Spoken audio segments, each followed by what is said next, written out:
Assalamualaikum warahmatullahi wabarakatuh. Halo rekan-rekan seperjuangan. Dalam SA 315 itu berisikan bahwa auditor itu diamanahkan untuk melakukan pengidentifikasian dan penilaian risiko agar terhindar dari risk material misstatement. Dan pada kesempatan kali ini, kami akan mempresentasikan SA 330 yang berisikan respon auditor terhadap risiko yang telah dinilai. Dan SA 330 ini merupakan respon dari SA 315 yang telah dinilai sebelumnya. Oleh karena itu, dalam video ini kami akan membahas yang pertama, ada process for assessing control risks, lalu yang kedua ada test of control, dan yang ketiga ada substantive test. Silahkan disimak. Materi yang pertama yaitu proses untuk menaksir risiko pengendalian. Penaksiran risiko pengendalian adalah proses evaluasi atas efektivitas pengendalian internal sebuah entitas dalam prevensi atau deteksi salah saji dalam laporan keuangan yang material. Tujuan penaksiran risiko pengendalian adalah membantu auditor dalam membuat sebuah penilaian tentang risiko salah saji laporan keuangan yang material. Penaksiran risiko pengendalian meliputi evaluasi tentang efektivitas dari hal-hal berikut: rancangan pengendalian internal dan implementasi pengendalian internal. Dalam melakukan penaksiran risiko pengendalian untuk sebuah asersi, terdapat 5 langkah yang perlu diikuti oleh auditor, yaitu mempertimbangkan hal yang diperoleh dari prosedur untuk mendapatkan pemahaman, identifikasi potensi salah saji, identifikasi pengendalian yang diperlukan, melakukan uji pengendalian, serta evaluasi bukti dan membuat penafsiran. Langkah yang pertama, mempertimbangkan hal yang diperoleh dari prosedur untuk mendapatkan pemahaman. Auditor mendokumentasi pemahaman tersebut dalam bentuk kuesioner, bagan alir, atau memoranda naratif tentang pengendalian internal. PSA nomor 69 paragraf 19 menyatakan bahwa pemahaman yang digunakan oleh auditor adalah mengidentifikasi jenis potensi salah saji, mempertimbangkan faktor yang memengaruhi risiko salah saji yang material, serta merancang uji pengendalian. Yang kedua, identifikasi potensi salah saji, yaitu proses yang digunakan auditor untuk mempertimbangkan titik-titik terjadinya kesalahan atau kecurangan pada asersi yang terkait dengan kelas transaksi utama, saldo rekening, dan pengungkapan dalam laporan keuangan. Misalnya, potensi salah saji dalam asersi pengeluaran kas dan 2 saldo rekening utama yang dipengaruhi oleh pengeluaran kas, yaitu kas dan utang dagang. Langkah yang keempat, identifikasi pengendalian yang diperlukan. Auditor mengidentifikasi pengendalian yang diperlukan untuk mencegah atau mendeteksi serta mengoreksi potensi salah saji untuk asersi. Pada saat identifikasi, auditor harus memastikan hal-hal berikut: karakteristik pengendalian untuk mencegah atau mendeteksi dan mengoreksi salah saji, karakteristik pengendalian yang telah diimplementasikan oleh manajemen, efektivitas tiap pengendalian, serta risiko jika pengendalian tidak efektif. Selanjutnya yaitu bagaimana perusahaan mendesain pengendalian internal. Yang pertama, pengendalian internal atas asersi kelengkapan, yaitu berhubungan dengan apakah semua transaksi dan akun yang seharusnya disajikan dalam laporan keuangan telah dicantumkan di dalamnya. Yang kedua, pengendalian internal atas asersi keberadaan dan keterjadian, berhubungan dengan apakah aktiva atau uang entitas ada pada tanggal tertentu dan apakah transaksi yang dicatat telah terjadi selama periode tertentu. Yang ketiga, pengendalian internal atas asersi penilaian dan alokasi, berhubungan dengan apakah komponen-komponen aktiva, kewajiban, pendapatan, dan biaya sudah dicantumkan dalam laporan keuangan pada jumlah yang semestinya. Dan yang keempat yaitu pengendalian internal atas asersi penyajian dan pengungkapan, berhubungan mengenai komponen-komponen dalam laporan keuangan, diklasifikasikan, dijelaskan, diungkapkan dengan sepantasnya. Pengalokasian aset, piutang, modal dilakukan secara tepat. Langkah yang keempat yang harus diikuti oleh auditor, melakukan uji pengendalian. Uji pengendalian disajikan meliputi teknik audit berbantuan komputer, memeriksa dokumen, memeriksa personel, dan mengamati personel yang melakukan pengendalian. Uji pengendalian harus menghasilkan bukti efektivitas desain dan implementasi pengendalian yang dibutuhkan. Langkah yang kelima yaitu evaluasi bukti dan membuat penaksiran. Penaksiran akhir risiko pengendalian untuk asersi laporan keuangan didasarkan pada evaluasi bukti yang diperoleh dari prosedur untuk memahami pengendalian internal serta uji pengendalian terkait. Penentuan level risiko pengendalian tertaksir merupakan masalah penilaian profesional. Auditor harus mempertimbangkan karakteristik, pemilihan waktu, serta luasan uji pengendalian ketika membuat penilaian tersebut. Penaksiran risiko pengendalian dalam lingkungan teknologi informasi. Yang pertama, strategi pelaksanaan uji pengendalian. Ketika menaksir risiko pengendalian, auditor harus memilih di antara ketiga strategi di bawah ini. Penaksiran pengendalian risiko berdasarkan pengendalian pengguna, kemudian berdasarkan pengendalian aplikasi, serta berdasarkan pengendalian umum dan tindak lanjut manual. Lalu yang kedua yaitu teknik audit berbantuan komputer. Penggunaan komputer dalam uji pengendalian bermanfaat apabila program komputer menjalankan peran pengendalian internal yang signifikan, terdapat kesenjangan jejak audit yang signifikan, serta terdapat volume pencatatan yang besar untuk diuji. Dan yang terakhir yaitu penaksiran pengendalian teknologi informasi. Proses penaksiran risiko pengendalian adalah sama, baik klien menggunakan pengendalian manual maupun pengendalian yang memanfaatkan teknologi informasi atau keduanya. The influence of audit strategy atau pengaruh dari strategi audit. Strategi audit itu adalah perencanaan dan pelaksanaan audit. Maka, dengan adanya strategi audit yang telah direncanakan, auditor berupaya untuk dapat menurunkan risiko pada tingkat rendah sehingga mampu mendukung opini audit atas kewajaran suatu laporan keuangan. Strategi audit yang dipilih oleh auditor akan menentukan banyaknya bukti audit dan materialitas yang ada dalam laporan keuangan.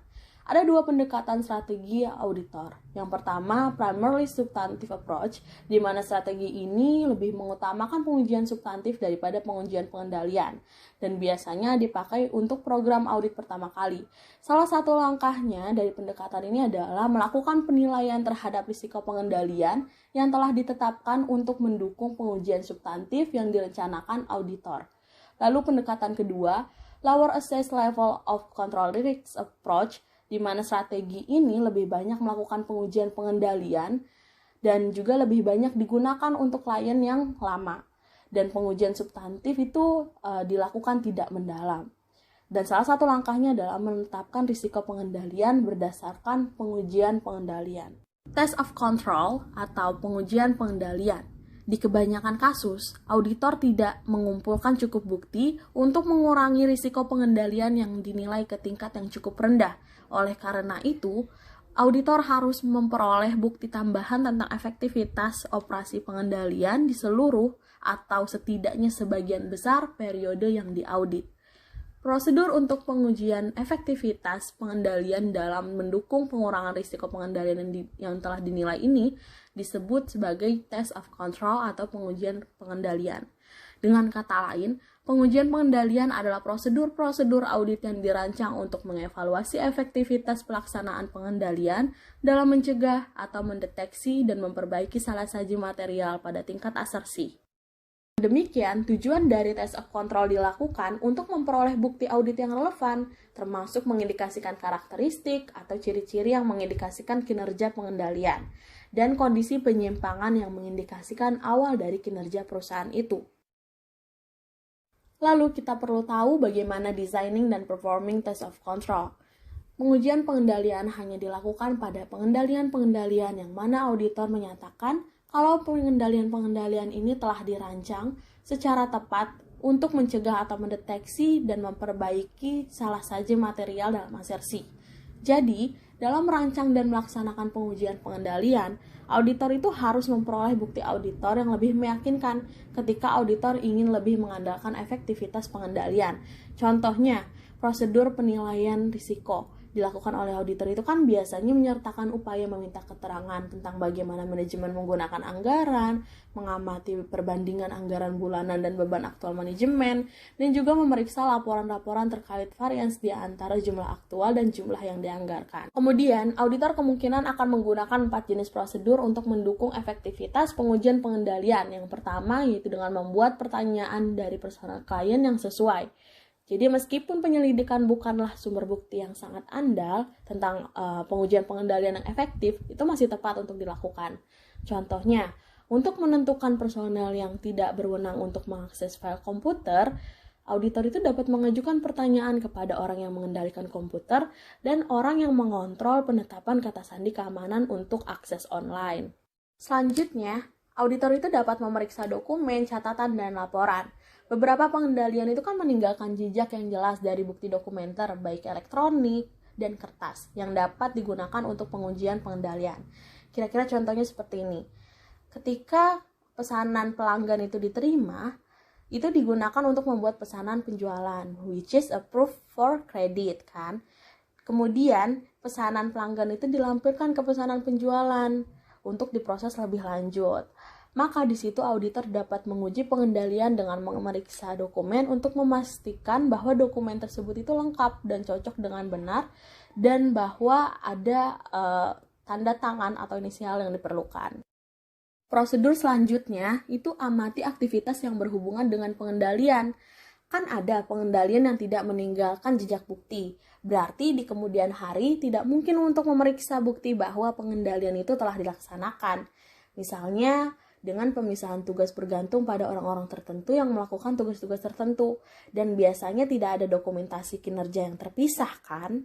Kita sampai pada prosedur yang terakhir, yaitu perform client procedures. Nah, ada juga kan aktivitas terkait pengendalian yang memiliki dokumen dan catatan lengkap, tapi isinya itu tidak cukup untuk tujuan auditor itu menilai apakah pengendalian beroperasi secara efektif. Dan dalam kasus ini, biasanya auditor itu melakukan kembali aktivitas pengendalian untuk melihat apakah hasil yang tepat itu telah diperoleh.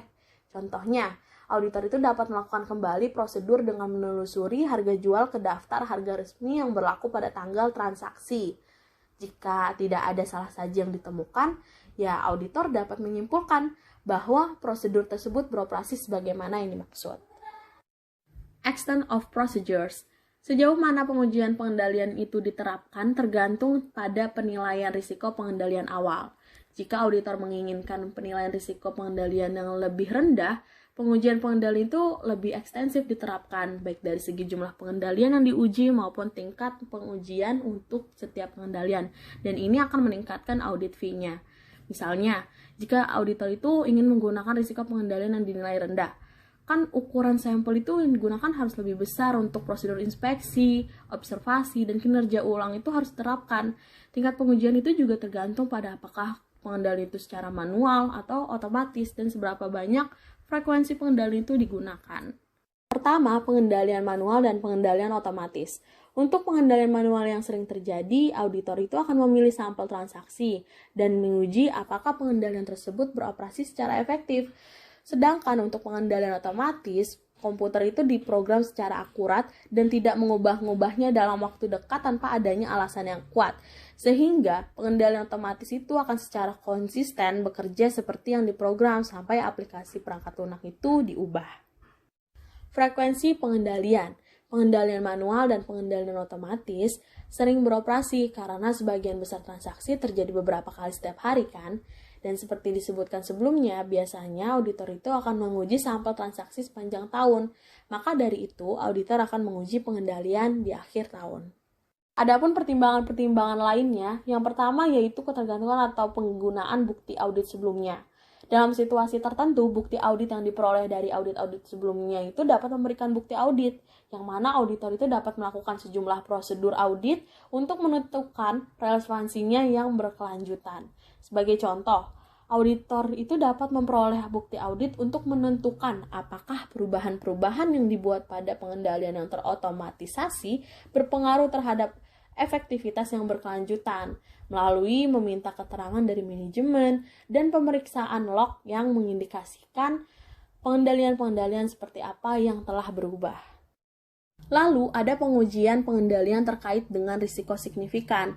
Risiko signifikan itu kan risiko yang diyakini auditor memerlukan pertimbangan audit khusus.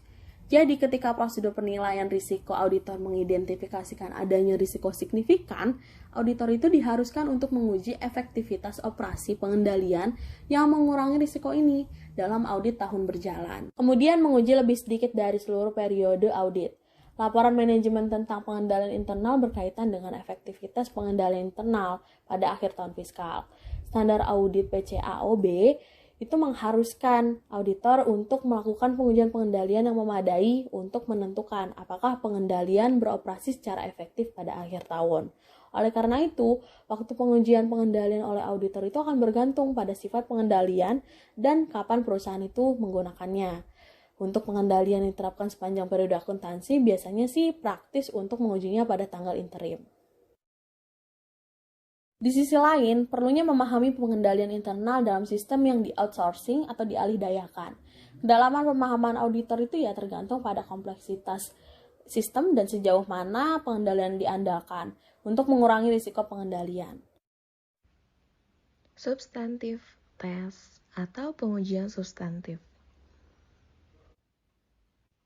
Pengujian substantif atau substantif tes adalah prosedur audit yang memeriksa laporan keuangan dan dokumentasi pendukung untuk melihat apakah ada kesalahan atau tidak. Pengujian ini diperlukan sebagai bukti untuk mendukung asersi bahwa catatan keuangan suatu entitas itu bersikap lengkap, valid, dan akurat. Ada banyak substantif tes yang dapat digunakan oleh auditor. Jika pengujian substantif menghasilkan kesalahan atau salah saji, pengujian audit tambahan mungkin perlu diperlukan. Selain itu, ringkasan kesalahan yang ditemukan disertakan dalam surat manajemen yang dibagikan oleh komite audit klien. Uji substantif untuk audit internal.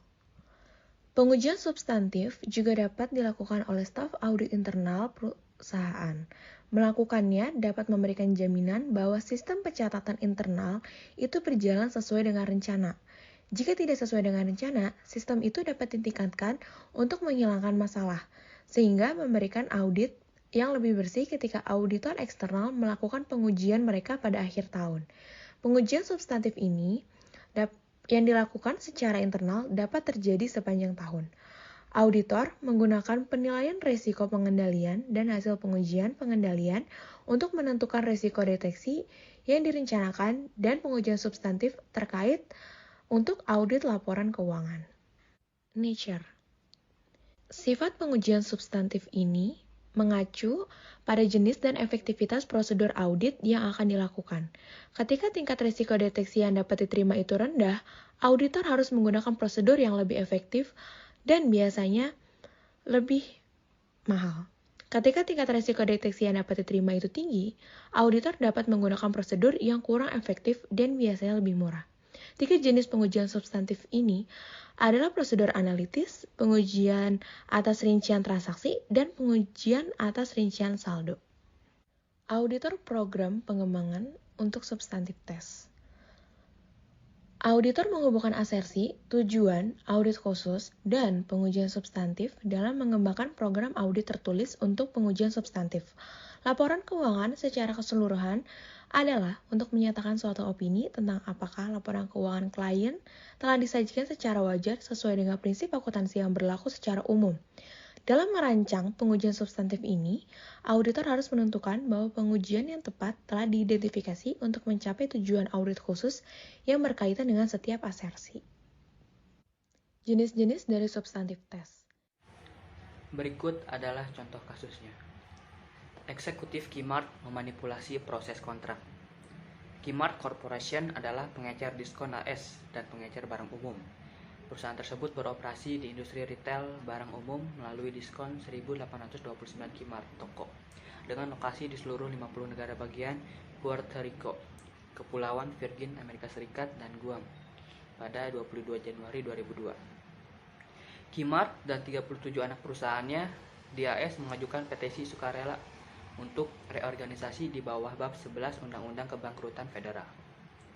Tepat sebelum kebangkrutan, 2 eksekutif berbohong kepada personel akuntansi Kmart serta menyembunyikan surat tambahan yang berkaitan dengan pembayaran $42 juta dari salah satu vendor Kmart untuk mengakui secara tidak benar seluruh jumlah pada kuartal yang berakhir 1 Agustus 2001. Penipuan yang menyebabkan Kmart mengecilkan kerugian dengan jumlah material $0,06 per saham atau 30%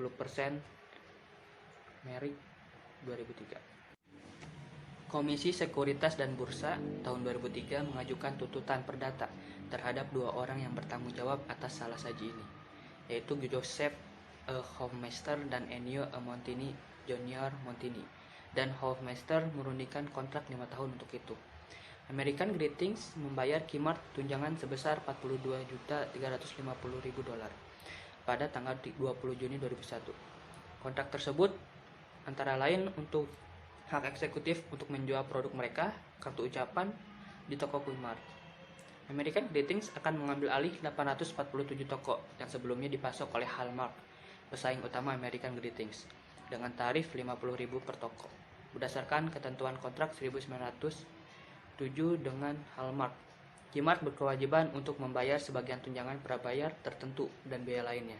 Dan karenanya Kmart membayar Hallmark sebesar $27.298.210 pada atau sekitar 4 Juni 2001. Akuntansi membuat perbedaan dalam bonus.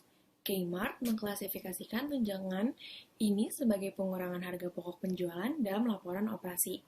Salah satu ukuran kinerja utama untuk Montini dan Hofmeister adalah kontribusi terhadap margin kotor, karena tunjangan vendor ini umumnya diperhitungkan sebagai pengurang harga pokok penjualan, yang dapat membantu keduanya membuat angka margin kotor dan bonus mereka. Montini juga menerima tambahan sebesar $750.000 pinjaman tunai yang dapat dimaafkan setelah kesepakatan ditutup. Negosiasi rahasia. Montini dan Hofmeister melakukan negosiasi dengan American Greetings secara rahasia, tidak termasuk personal kunci proses keuangan dan akuntansi, karena orang-orang akuntansi telah dibekukan dari negosiasi. Mereka bergantung pada kedua pria itu untuk memberi mereka perincian. Montini meyakinkan Wakil Presiden Divisi Keuangan bahwa tidak ada ikatannya dengan $42 juta.